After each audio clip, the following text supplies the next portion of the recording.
เอามาอัปเดตคือเก่าเนาะสภาพอากาศมื้อนี้ก็ตกคือเก่าพี่น้องไอ้มื้อนี้ก็ได้เนาะตกดินแต่เม็ดมื้อเม็ดคืนเมื่อคืนนี่ก็เม็ดคืนนะน้ำเต็มเลยเดินบ้านโอ้เนาะเต็มมืดมีทีท่าว่าจะเช่าพี่น้อง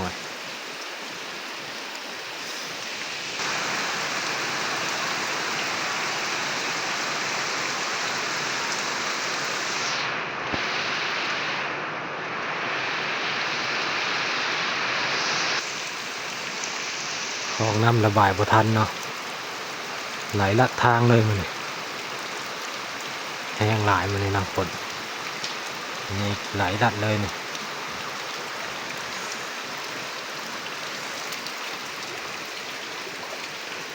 ที่ไหลเข้าตะล่างเฮือนเลย